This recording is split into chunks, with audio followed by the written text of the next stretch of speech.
This is your News Source Evening Bulletin for today, Tuesday, the 21st day of February in the year 2023. I'm Gordon Mosley reporting, and here's what we're tracking tonight.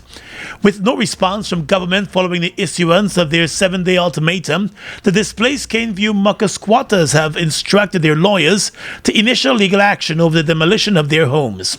The residents, LaShonda Ellis, Joyan Ellis, Roxanne Allen, Mark Gordon, and Candace Williams, were among 7 families whose homes were bulldozed by the government last month to pave the way for a major highway.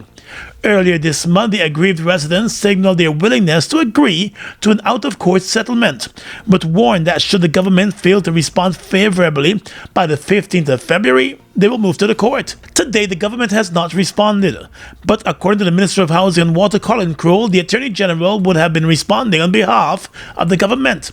Minister Crowell, however, said the Housing and Water Ministry has always expressed a willingness to engage the residents. We've said all along that those persons can engage us, and it became to a particular point where we could not hold off anymore, and then we had to dismantle. But you can't just hold the nation at ransom, blocking a facility, doing everything possible from the development to happen on an area that you do not legally own. The housing minister said the squatters were offered land and financial compensation, but rejected the offer and instead made what he called ridiculous counter proposals. With no word from the Attorney General, the Caneview Mucka residents said government has left them with no other choice. The displaced residents are being represented by attorneys Vivian Williams, Lyndon Amsterdam, and Dexter Todd. After being briefed of the unresponsiveness of the government, the aggrieved residents reportedly expressed disappointment at what they called the government's unwillingness to engage them on the matter. Last week, the attorneys Williams and Amsterdam stressed the value of conflict resolution to society and expressed the hope that the government would grasp the opportunity to engage in sense-making. The lawyers are convinced that the affected residents have very strong claims against the government. However, they were hoping that the two sides could have found a common ground in the interest of resolving the issue.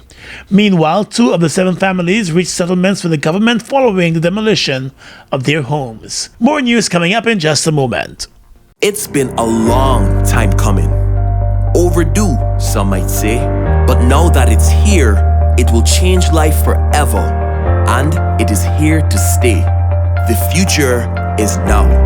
Transforming Guyana into the 21st century. Introducing GTT Fiber. Experience internet connectivity like never before. Speeds you deserve at prices you can afford from a name you can trust. Sign up today. GTT Fiber is here. GTT. Together, we rise faster.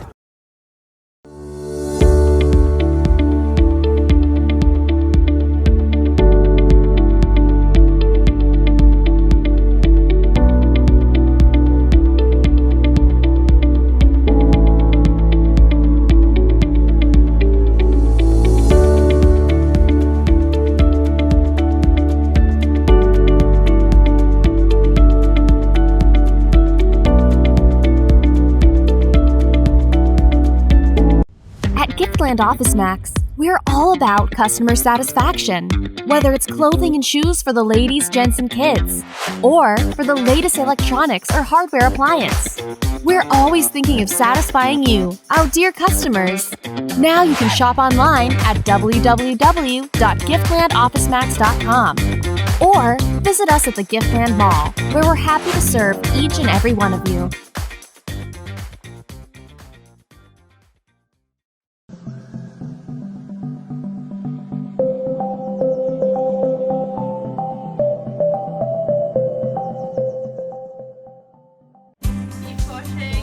At the most critical life-changing moments, the National Insurance Scheme is here to ensure that your needs are covered.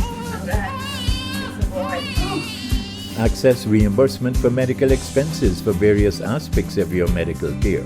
We know that eye care is of utmost importance. Receive assistance with our Spectacle Care voucher. Visiting the dentist? Dental care is also covered under our sickness benefit services. Offset the funeral expenses of a loved one with costs covered by our funeral benefits. National Insurance Scheme. We're there every step of the way.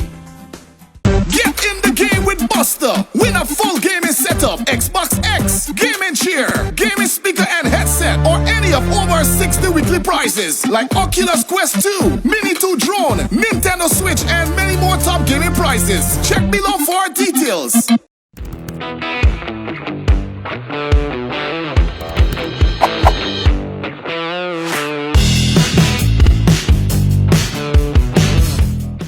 Strong and solid in countries far and wide. New India Assurance, we're standing by your side.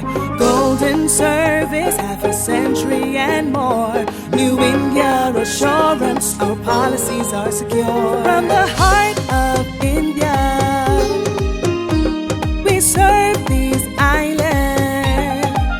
The strength that you can trust, you're safe when you come to us. New India Assurance Company. Assurance when you need it most. For your home, motor or business insurance, visit New India Guyana office, 58 Brickdam next to Star Computers. Telephone 2260-415-7. Comfortable parking available. The Ministry of Housing and Water, through its Central Housing and Planning Authority, has commenced the distribution of vouchers for the steel and cement housing subsidy, with 30 persons making up the first group to benefit from the government initiative. Successful applicants who are constructing homes valued at $6 million or less will receive steel and 1 sling of cement for the construction of the foundation for those homes, while those building homes that are valued at more than $6 million but less than $25 million are in line to receive 2 slings of cement. The initiative was announced at last year's Building Expo. In handing out the first set of vouchers, the Minister of Housing and Water, Colin Krul, said the issuance of the vouchers is another demonstration of the government's commitment to provide housing interventions to different categories of citizens. And that is that people can acquire their house lot and they can go to the bank and be approved for a mortgage, and based on their income they can make a monthly installment towards a mortgage payment versus a rental payment. But equity payment was a challenge for people.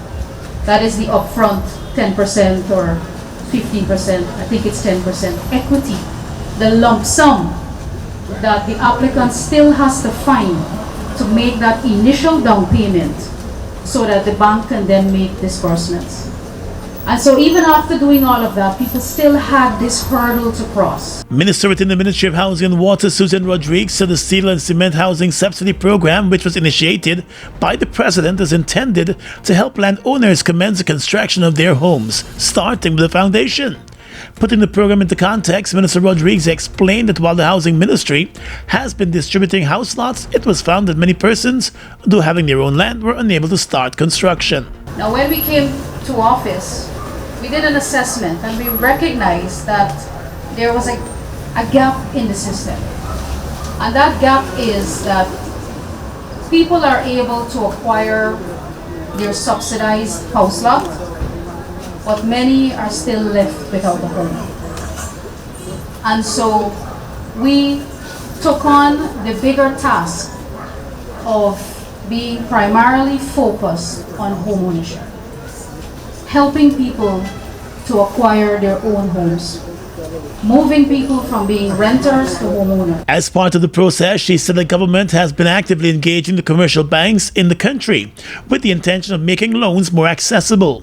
The minister said in addition to the reduced interest rates which have since been achieved, the beneficiaries under the steel and cement housing program will become eligible for mortgage upon the completion of their foundation. Today, just the 30 of you, we are seeing therefore will be, by the time you leave, the possibility of the injection of about over $10.5 million into the economy. With the foundation completed, persons will no longer be required to find the 10% equity. According to the Chief Executive Officer of the Central Housing and Planning Authority, Sherwin Greaves, to date the Central Housing and Planning Authority has received more than 1,000 applications from potential homeowners in regions 2, 3, 4, 5, 6, 9, and 10. However, only 697 site visits have been conducted so far. The Housing Subsidy Committee has only approved 134 of the applications to date. The CEO has assured that the approval process will be fast-tracked in the coming weeks. The Special Organized Crime Unit of the Guyana Police Force has issued wanted bulletins for 7 residents of Linden and the man from Maka as part of a money laundering and financial crimes probe. Soko is tight-lipped about the details of the investigations, but is asking anyone who knows the whereabouts of the 8 persons to make contact with Soko or the nearest police station. Those wanted are 34-year-old Raul James of Cara Cara Linden, 25-year-old Khadijah Long of Wisrock Housing Scheme Wismer, 27-year-old Akeem Powers of Victory Valley Wismer, 38-year-old Milicia Williams of Cara Cara Mackenzie, 26-year-old Cassandra McLennan of Cara Cara Mackenzie, Leon Williams, who's 38 years old and also from Cara Cara Mackenzie, 25-year-old Aubrey Fraser of Cara Cara Mackenzie, and also 25-year-old Denzel Muir from Maka Arcadia on the east bank of the Marara. Soko has not provided any information about the date or timeline of the alleged offences, but wants persons with information about the whereabouts of the 8 persons to call Soko on telephone numbers 225-3079 or 225-3084. The Public Relations Officer of the Guyana Police Force, Mark Ramatar, explained that Soko investigations are confidential, hence the decision to not provide additional information on the wanted persons or the related crimes. Let's tell you now that former Miss Guyana World, who is also former Miss Guyana Universe, Rakaya Boya, has gone missing in the United States. The 33-year-old woman, according to a missing persons bulletin, was last seen on the 16th of February at the Chicago Union Station in Chicago, Illinois. Relatives of the model and former beauty queen are concerned about her mental state.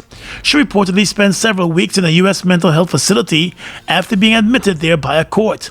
Boya's sister Maricela Simon is asking that anyone in the Chicago area to be on the lookout for her. She explained that Boya was recently released from a hospital in Washington, D.C. and reportedly made her way to Virginia. Before relatives could reach her, she left Virginia for Chicago. The sister said the family has been trying its best to locate her and get her the help that she needs, but they have been facing some difficulties in those efforts to locate her, since she would move around from state to state. Boya left Guyana over 2 years ago. Over a year ago, many of her friends expressed concern about her well-being after she made a number of out-of-character posts on social media. Family members are hoping that anyone who would have information about her whereabouts would contact them on telephone number 347-600-5810. Boya, who also previously worked as a radio and television broadcaster, is originally from Linden.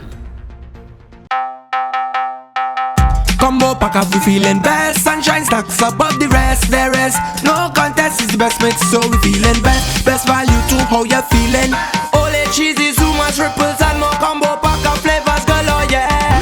Combo pack up, we feeling best. Sunshine stacks above the rest. There is no contest, it's the best mix, so we feeling best. Sunshine Snacks Combo Pack, now with a new look and new mix. Grab your pack today. Best mix, so we feeling best. Guyana, bring out the entire family and let's celebrate our 53rd Republic anniversary as lots of beautiful, vibrant costumes make their way through Church Street into Irvin Street to the National Park. We going on Irvin Street While you enjoy delicious food and drinks along the route. This Mash Day on Thursday the 23rd of February. Come out, let's mash together as one Guyana. Mash, mash, mash. The Guyana Revenue Authority wishes to notify all lending and licensed financial institutions of their obligation to submit their annual statement, commonly called Form 3. This statement should be submitted to the GRA on or before February 28, 2023. Remember, the submission of your annual statement is critical to the verification and payment of mortgage interest relief refund to taxpayers. Don't be late. Submit your annual statement before the due date.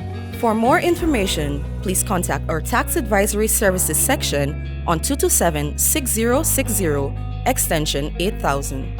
GRA, your partner in development. Mobil 1 is more than oil. It's many oils. It transforms at the molecular level.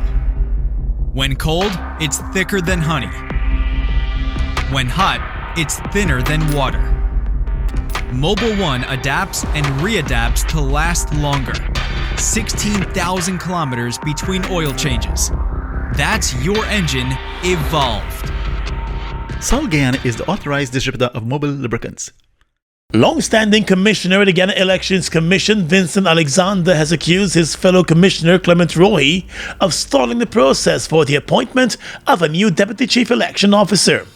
In a statement today, Mr. Alexander said Commissioner Rohi, for the fourth week, has held up the recruitment process for the DCEO by virtue of his non-submission of a shortlist. The Guyana Elections Commission has been without a DCEO since August 2021. In November 2022, the chairman of the Elections Commission, Claudette Singh, committed to accelerating the process of hiring a deputy chief election officer. But despite that commitment, the post remains vacant. In the interim, an operations director was appointed, but that appointment has since been rescinded. In a statement, Mr. Alexander said the matter has been in the pipeline for close to 2 years and has not gotten urgent attention, although the unlawful creation of the position of operations coordinator was premised on the need to relieve the CEO from overload of work since there was no DCEO. Roxanne Myers was the last Deputy Chief Election Officer at the Elections Commission. She was fired in August of 2021 along with the then Chief Election Officer Kit Lowenfield amid allegation of electoral fraud. They have denied those accusations.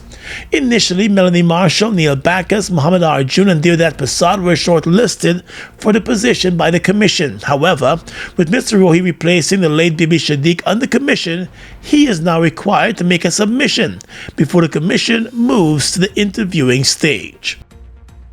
10 months after she was busted at the Chedijagan International Airport with more than 20 pounds of cocaine in her possession for the purpose of trafficking, former media worker Zaniel Williams is expected to face sentencing after changing her plea again to guilty.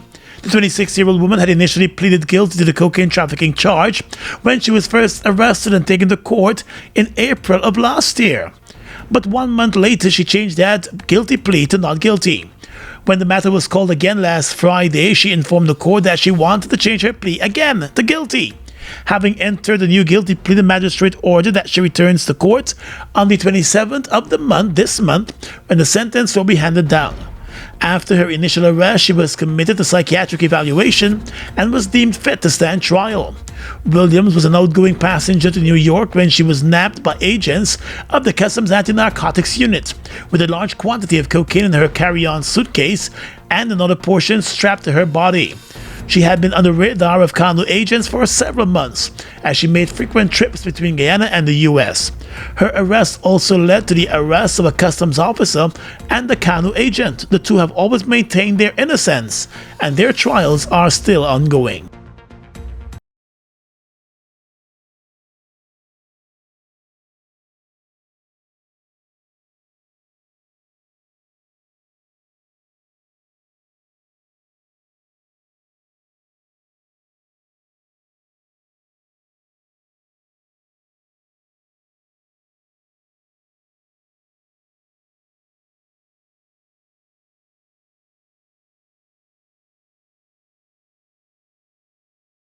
Food Max Supermarket, located on the ground floor at the Giftland Mall, is your one-stop shop for all your grocery needs. We stock a variety of imported frozen meat and food products, fresh produce, and pet supplies, freshly made bread.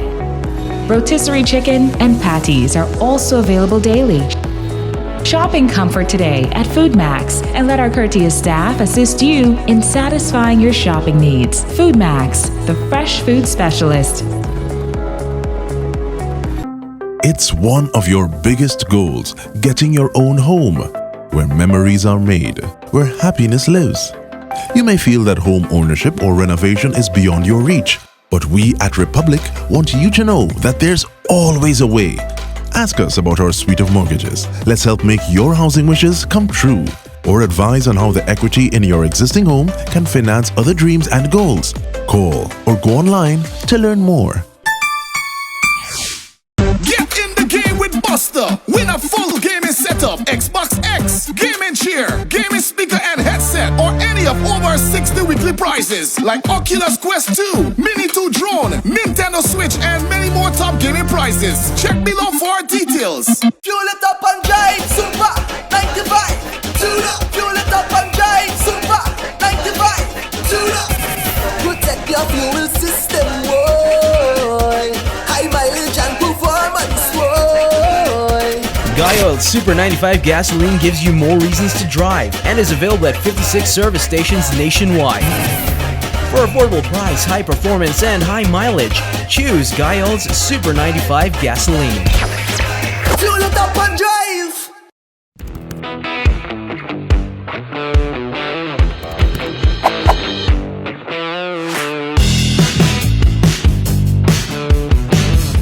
Across the region tonight, the death toll from the devastating rainfall in southeastern Brazil rose to 40 on Monday, official figures showed. As the Brazilian president, Lula da Silva, visited the region and said homes should no longer be built in areas at risk of landslides and major floods. Authorities in the state of Sao Paulo said yesterday 4 more people had been killed, in addition to the 36 tallied a day earlier. The Brazilian president flew over one of the affected towns and pledged to help rebuild the town of some 91,000 people by constructing new houses in safer places. He also said the government must work to restore key infrastructure facilities, such as roads damaged by the landslides. The floods in coastal Sao Paulo state were the latest in a series of such disasters to have recently struck Brazil. In Jamaica, members of the Young Women in Leadership House of Representatives on Tuesday urged the government of Jamaica to do more to address gender inequality in the workforce, arguing that if the issue is left unattended, it will have a detrimental impact on Jamaica's economy. One official said it is known that in any country, whenever the situation of women improves, the overall economic condition in that country also improves. Stressing that Jamaica should strive to invest in education and training to put women on the path to economic independence, the official contended that women's inclusion in the workforce could significantly increase the country's GDP. Minister of State in the Ministry of Finance in Jamaica, Danielle Jordan Bailey, said women are underrepresented all over the world in political and economic decision making, which she said is key to sustainable development. The senator said gender equality is not just a buzzword to be thrown around for the sake of convenience, but instead it should be given serious consideration if Jamaica is to achieve the human and social development mandate of the country. And finally tonight, international news. The BBC reports that the former face of Mexico's war on drugs has been convicted by a U.S. jury of drug trafficking.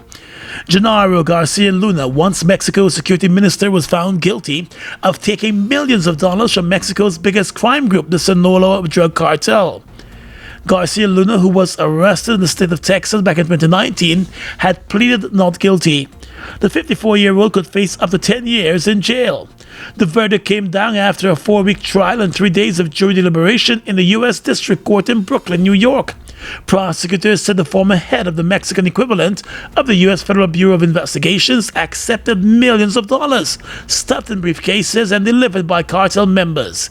He is the highest-ranking Mexican official ever to be tried in the U.S. And that's your News Source Evening Bulletin for tonight. I'm Gordon Mosley reporting and encouraging you to stay safe.